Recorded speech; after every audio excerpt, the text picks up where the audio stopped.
સુરભી રાસોત્સવ ઘણા વર્ષોથી અમે આયોજન કરીએ છીએ, ખાસ તો અમારા વિજયભાઈ કે જેને સુરભી ગ્રુપથી શરૂઆત કરી હતી, એમને આજે 19મું વર્ષ જઈ ગયું છે. 19 વર્ષથી આ રાજકોટને બહુ સારામાં સારું આયોજન આપેલું છે.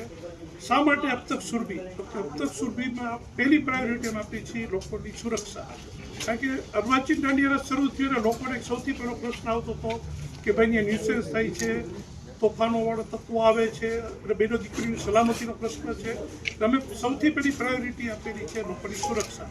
અને અમને ગર્વ થાય છે કે આટલા વર્ષોથી અમારે ત્યાં ખેલૈયાઓ કહેવાય ને કે મહિના દિવસ પહેલાં પાસબુક કરાવવા માંડે છે. શા માટે?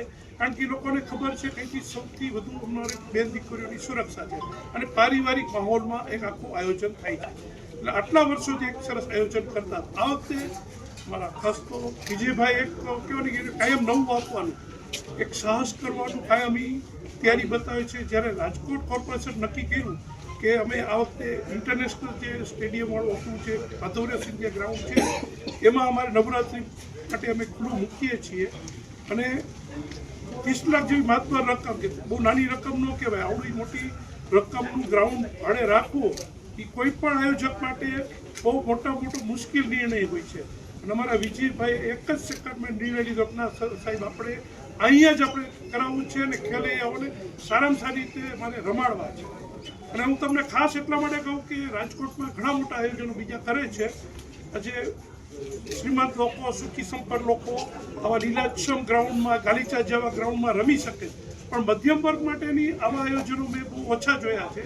એટલા માટે ખાસ તો અમે ધ્યાન દીધું કે ખેલૈયાઓ, કે અબ તક સુરભીમાં સૌથી પ્રાયોરિટી ખેલૈયાઓને અમે આપીએ છીએ કે જે 8-8 હજારનું ક્રાઉડ મેદાનમાં રમતું હોય છે. અને એટલે અમે ધ્યાનમાં રાખ્યું કે આ વખતે કદાચ ક્રાઉડ વધારે થાય તો આપણે જગ્યા વધારે જરૂર પડશે અને વધારે લોકોને સમાવેશ થઈ શકે. અને આ ગાલીચા જેવું ગ્રાઉન્ડ કે ખેલૈયાઓ માટે સ્વર્ગ કહેવાય, એને ધ્યાનમાં લઈને અમે આ મેદાનનું આ વખતે નક્કી કર્યું છે.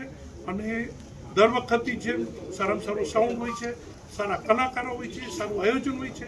અને ટીમ પરથી સૌથી વધુ તો લોકો ટીમમાં 2 મહિનાથી સતત કામ કરતા હોય છે. આ પણ એક મોટું અમારી જે કહેવાય ને કે સફળતા કયો કે સારામાં સારું નવલું આયોજન આપીએ છીએ કે સાહસ કયો, એની પાછળ 100 જણાની ટીમ અબ તક સુરભી રાસો સાથે જોડાયેલી છે. ક્રિકેટ સ્ટેડિયમ ખાતે આયોજન છે દરબારનું, શું વિગત છે, કઈ પ્રકારનું આયોજન? આ આદ્યશક્તિના મૂર્તા પર્વમાં પહેલાં તો રાજકોટમાં કંઈક નવું આપવાનું, સારું આપવાનું, અબ તક સુરભી એક વખાણ. માની લો કે અબ તક સુરભી એક એવી સંસ્થા છે કે પૈસા કમાવા માટે આયોજન કરતી નથી. લોકોને સારું આપી શકે, લોકોને સારું આયોજન, મધ્યમ વર્ગના લોકોને સારી સુવિધા આપી શકે, એટલા માટે અમે આયોજન કરીએ છીએ. આયોજનમાં 1-1 કરોડ રૂપિયાનો ખર્ચો થતો હોય છે, પણ અમે કમાવા માટેનું ખરેખર અમારું આયોજન નથી હોતું. સુરક્ષાની બાબત હોય કે ગ્રાઉન્ડની બાબત હોય, અમે એમાં બાંધછોડ કરતા નથી.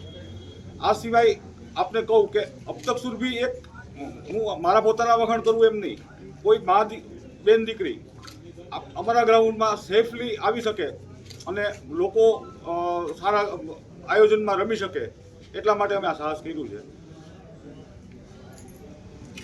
આંતરરાષ્ટ્રીય સ્ટેડિયમ રાખવાનું કારણ? આંતરરાષ્ટ્રીય સ્ટેડિયમ રાખવાનું કારણ એક જ છે કે લોકો, મધ્યમ વર્ગ સારી રીતે રમી શકે અને રાજકોટની મધ્યમાં આવેલું આ ગ્રાઉન્ડ છે, એટલા માટે અમે આયોજન કર્યું.